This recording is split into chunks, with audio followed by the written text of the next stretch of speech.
hey, do you have to deal with the CSRD? Then this podcast episode is going to be super interesting to you. I'm going to talk with Catharina Ahmadi, who has extensive experience with companies like ÖEB and PALFINGER in their sustainability reporting and is now helping other companies to improve on their reporting. And I had the chance to sit down with her and discuss her opinion and recommendations for other companies regarding the sustainability reporting. So enjoy.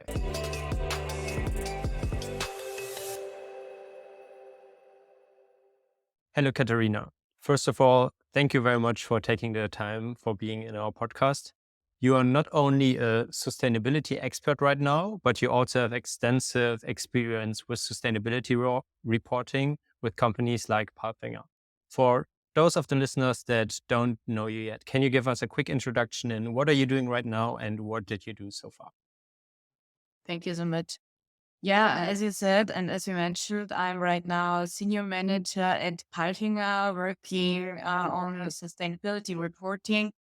And before this, I experienced a lot of field work regarding corporate reporting in general. So with EY, I worked there for 6 years and like analyzed companies and audited them from an auditor and economic perspective.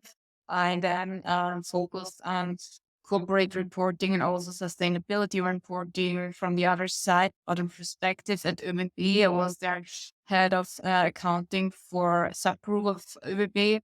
And right now I'm piping up. And in the future, there will be something going on with my own company. I will do sort of, will help the companies to develop their sustainability projects and help them to navigate through the channel of regulations with environmentalics.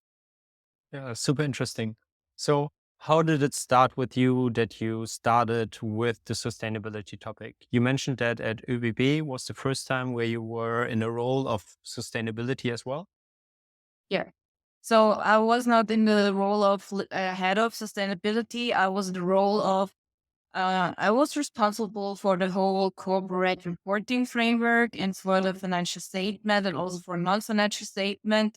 And from this responsibility, I was really trying to get it all together and look for synergies and look and have a look on the processes that underlying the financial non-financial statement. And I was also able to lead some projects, for instance, EU taxonomy, but also doing the double materiality analysis and first steps for ÖVP and some other projects to, prepare the reportings for what's coming now with CSRD and EU taxonomy. Mhm. Yeah, I'm definitely going to get back to the EU taxonomy part in a little bit. But was there some personal motivation with you why you chose the sustainability area? Or because I feel like it's not the easiest part and it's like developing quite fast. So, why did you choose to like develop more into the sustainability direction? So from my overall responsibility, uh, I didn't sort of choose it, but I think it shows me Hmm. what I'm doing by then. So at this very point, I was in charge to like sort of improve what we had at this very point.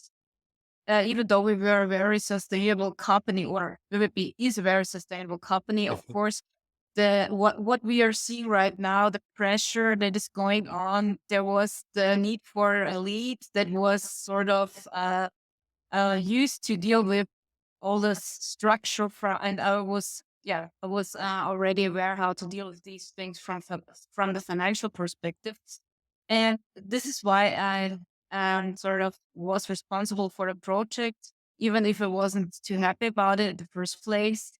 But then I started to get there on a deeper level, and I sort of fell in love. Maybe Hmm. I really love the topic. I love the purpose. I love the complexity and how the bigger picture works. And of course, there's some things that might and might not uh, be good for everyone. Of course, there's a lot of pressure. It's a lot of work to do, but I don't know. It's grow on me, and so here I am as a sustainable expert now, hopefully. Yeah. And then after ÖBB, you switched to PALFINGER, and there you're now the sustainability manager, correct? Yeah, sort of. So senior manager, I'm responsible for the reporting together with another colleague of mine. And there is also a sustainable manager who is working all these things more from a strategy perspective. Okay. And for those people that don't know PALFINGER, can you just paint a little bit the picture, like what does PALFINGER do and what does the different focus areas when it comes to sustainability then look like? So PALFINGER is a company in Austria and is majorly really manufacturing hydraulift the hydraulic lifting, loading, and handling systems, Hmm. especially for cranes. We are known for the cranes, and we are also a leader in the market for this. We are operating in about more than 30 countries. We have more than 100 companies, and from this very perspective, also sustainability reporting is a must do since 2017, but Palfinger is doing sustainability reporting far longer than this Mm. because it always was part of how we wanted to communicate with stakeholders. And right now, sustainability, of course, there's some major pillars that are very important for us. Of course, it's about people and safety of the people. It's also about emissions. Of course, this is a very major point, and also governance themes. So right now, we're also restructuring the strategy, but these are the major pillars. They were before and they're right now.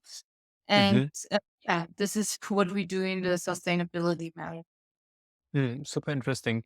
You just mentioned that you did sustainability reports in the past. What type of sustainability reports did you do, and were they comparable to the CSRD report that is coming out now? Yeah, sure. So we did it from a Palfinger perspective, right? Or from Yeah. me? Yeah, okay. Palfinger is right now reporting on the framework GRI. Hmm. And yeah, that's a common framework, I think, for most of the companies right now. Of course, we're switching to ESRS standards, and already I'm preparing in the finals of preparing our double materiality analysis. And of course, the major difference is the double materiality analysis per se, but also some other points. Of course, there will be more companies that have to report. Right now, this is a very big issue and very important for us. But also, of course, the extent of how you report and that you really have to get into the strategy and also talk about your future goals as a company. So this is very interesting for us right now, working these things out. But of course, the topics that will be material for us, there won't be a bigger change right now. So it will be about how we report, but not the amount of themes we are reporting. Okay.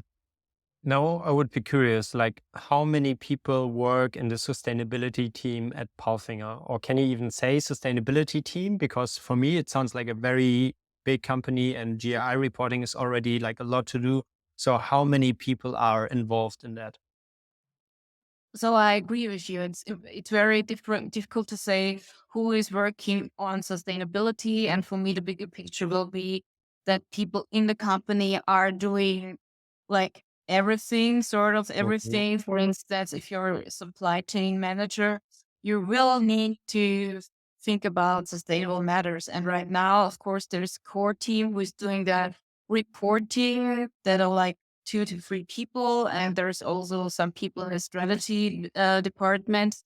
But on the field, there are also a lot of people who are, for instance, environmental managers or environment managers who are already reporting for the different companies and for the different yeah places in the company. Mhm. So you can't like really figure out one number, but heads that really just have the title sustainability, there are about 4 to 5.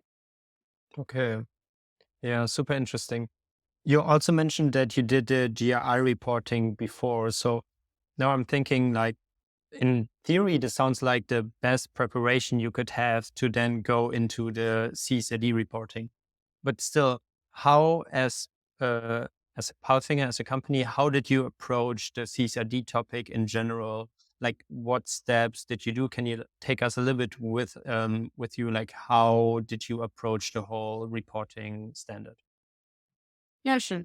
So first of all, we started, of course, with the double materiality analysis, and we didn't sort of finish it, but in a very early stage of the double materiality analysis, we started to announce who is responsible to take the topic forward. And I think this is a very important thing to do because, of course, till you really documented everything, you really have to know who is in charge for taking the subtopic further and who can really sort of develop the KPIs and whatever data points are requested.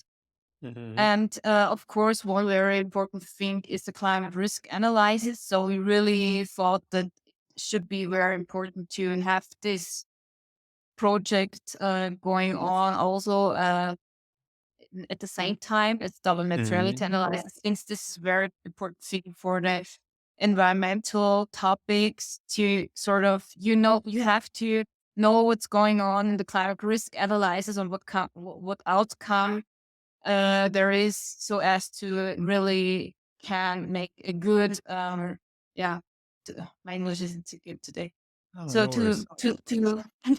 to measure it correctly and to have a real a right picture, you really have to know what's the outcome of the climate risk analysis. I hope this makes sense. Yeah, no, Well, definitely it does. Um, so in the whole process, like how Puffing is approaching it with the double materiality, but also with then the data collection for the CSRD, are you using software for that? Do you have excuse me, external consultants, or how is the mix of like what do you leverage to get the data that you need? For the analysis, we do have external consultants. And Hmm. what about the data? Of course, there is already a lot of data. So this is, of course, a positive thing when you're already have to report also under GRI. There is a lot of data you have already to deal with. And of course, there's some data points that you never have looked at yet. So you have to dig deeper, and this can be something that's very complex in this in a big company like PALFINGER, because you have to talk with a lot of people and have to talk about how the process works and have to really have to make a closer look on these Yeah. aspects to come to get your data. It's not like you ask one person and they will give you an Excel file and that's it. So this is more of a like get to know your processes that are underlying and with people and talk to the right people, and then you get the data. And a lot of data is already there, and we already have some good reporting process set up. Yeah. No, I can imagine that like the whole variety of different data is like, yeah, very, very difficult to manage. So do you use a certain software for this, or are you looking for software at Pathfinder for this topic?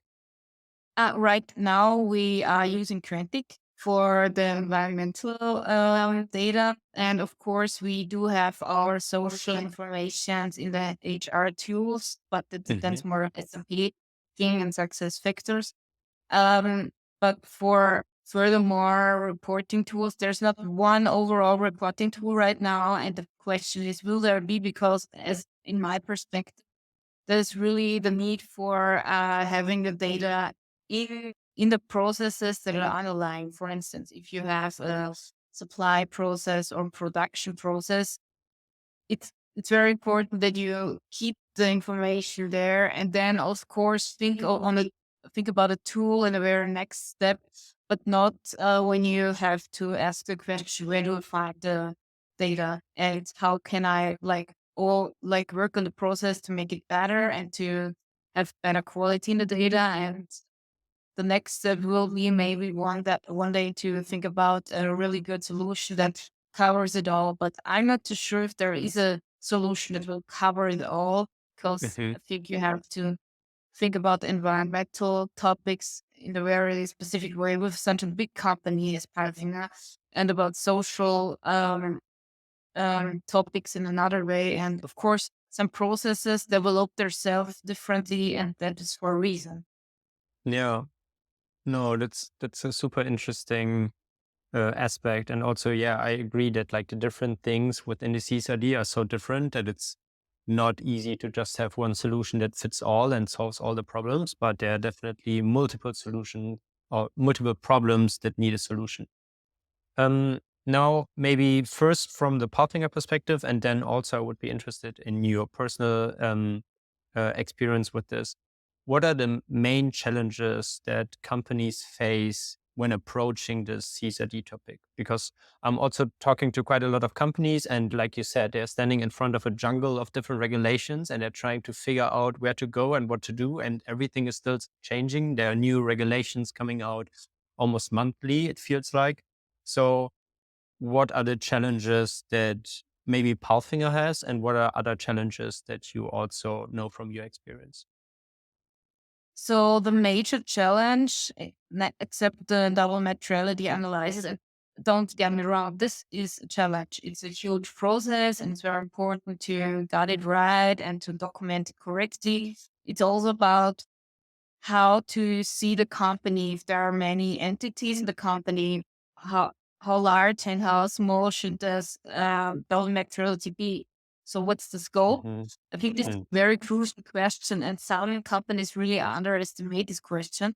So I think this is very important. Do your homework before you start this double materiality analysis, which will be the heart and the core of everything you will do afterwards. So please don't rush through this, plan it correctly, and be sure that whoever is helping you through the process knows about these things, knows about the challenge, that there are some group issues that can't be solved with one solution that covers it all, but you really have to think about also about the approach top down versus bottom up.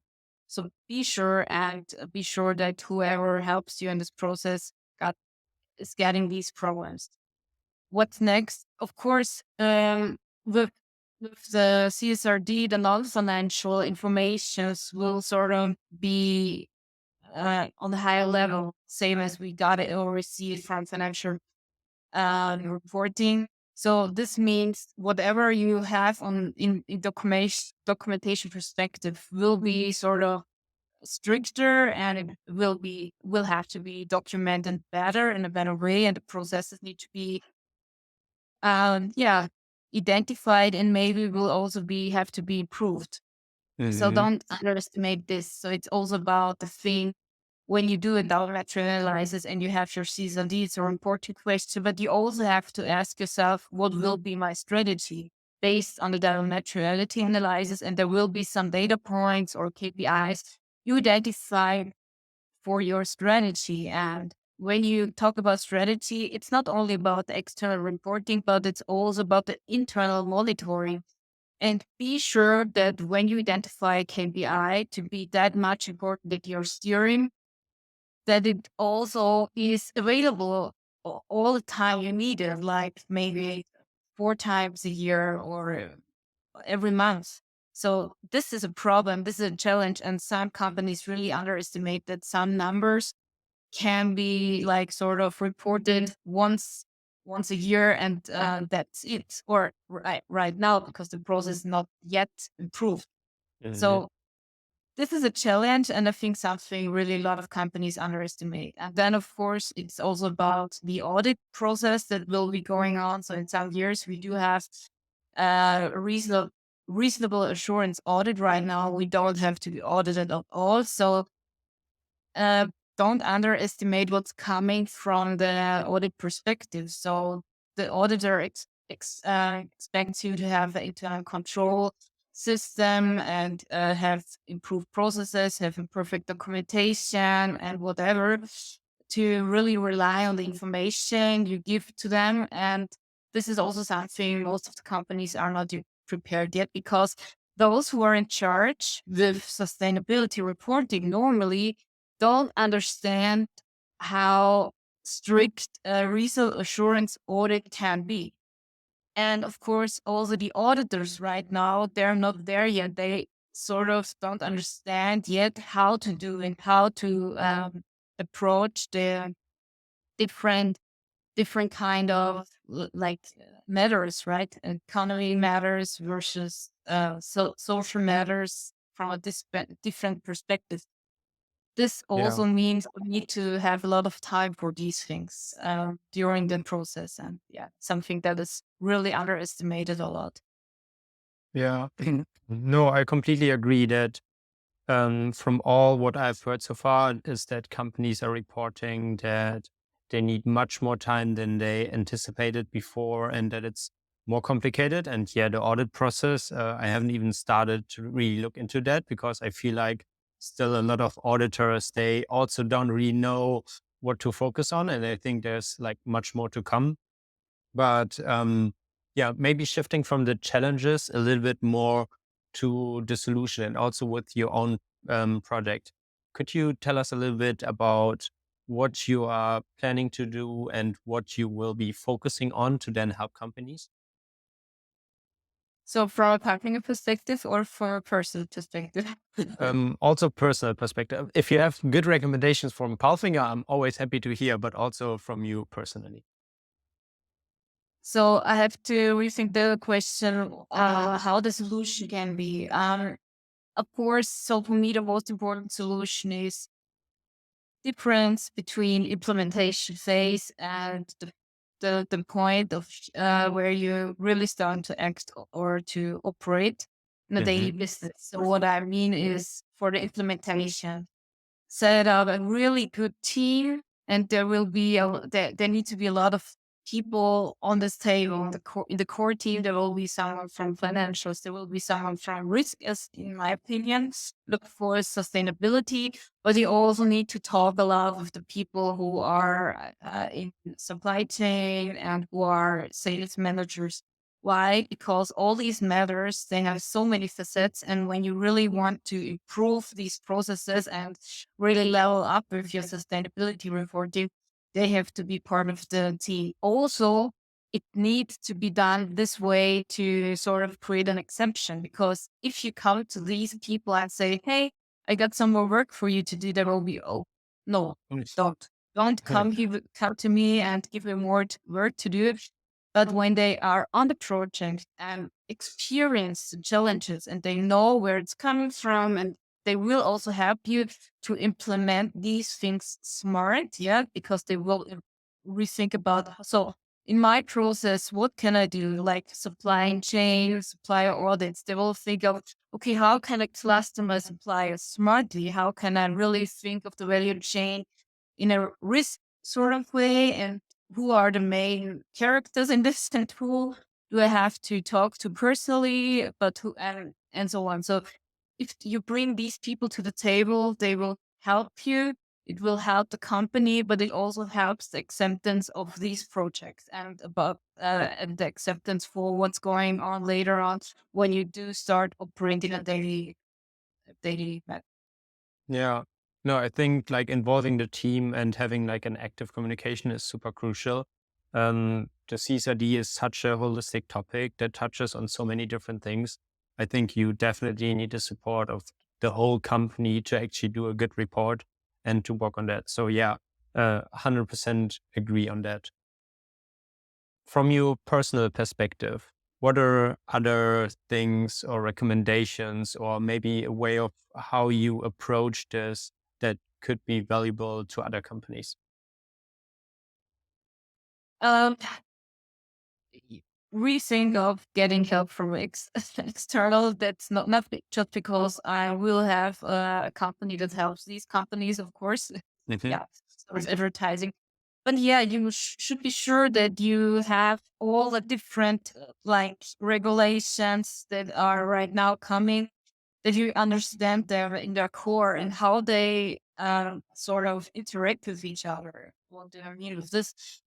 I think of the OECD guidelines. They right now are the core of this stakeholder engagement at from CSRD perspective, but they're also the basis for the CSRD.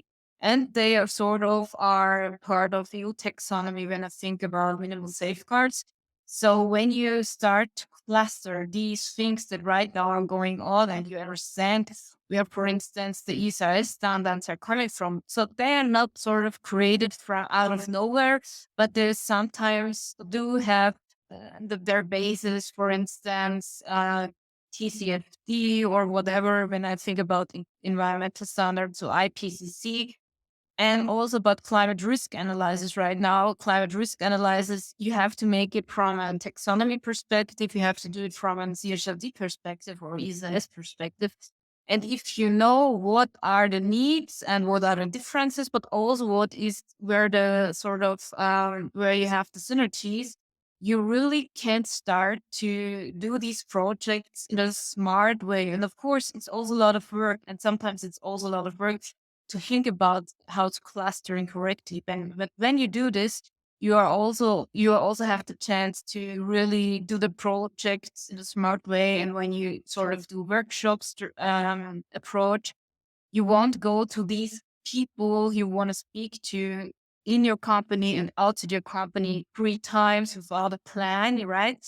But you really do it in a smart and structured way because you understood how these regulations work with each other and where there's synergies you can use and you can use it smart. So this is my very recommendation. Yeah.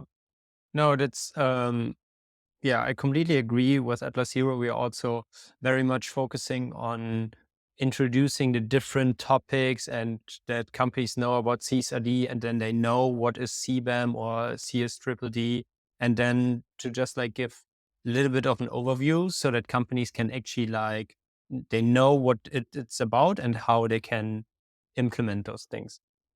You have now already like given a lot of recommendations, and I want to ask for one more.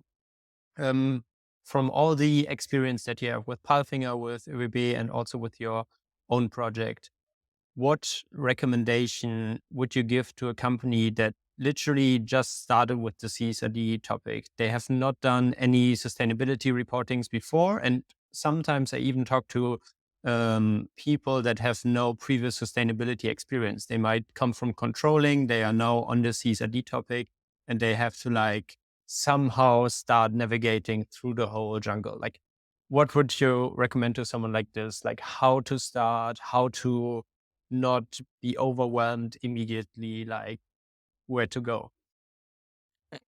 Where to go? Yeah, I don't want to say to someone external, but if you really do it from an internal perspective, you're starting there, you're having this huge amount.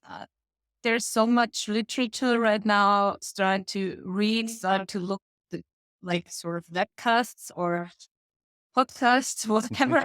So try to not to read every standard in the first place, but try to figure out what's the bigger picture there. So what's the aim you're going to, right? Because if you really come from financials, you understand how these works, you understand how internal controls will work, how the process will work, and how to sort of collect data. So it's not that that of a big difference, but try to um, integrate it in your world, in your language, and see the bigger picture where it's going. And then you sort of figure out, okay, I have to make this report. This report will be based on the materiality analysis, and there will be some standards. And of course, I can't do like all of the information because I'm not the HR manager and I'm not whatever the lawyer and for governance matters, or I'm also not the environmental guy. So cluster it and talk to these people, try to give them a good overview, what's sort of the bigger picture, what's the aim, and then go with them and try to develop the approaches for each standard. And don't like try to get the 100% in first place. Also be be able to make some priorities here, because you can't do it all, except especially if there are not that much of resources in your company, but try to cluster it smart. Yeah. But don't be too much. Yeah, it's wild, but Yeah. especially if you're from controlling, you sort of do get the approach from different perspectives, but you do get it normally. No, I completely understand what you mean. I think it's easy to get overwhelmed with all the different regulations and all the different things that are still moving, but to just like start and prioritize and do the first step and try to like advance with it, I think that's the most important thing to do. And then we at least get closer to like good CSRD reports and yeah, it can develop from there.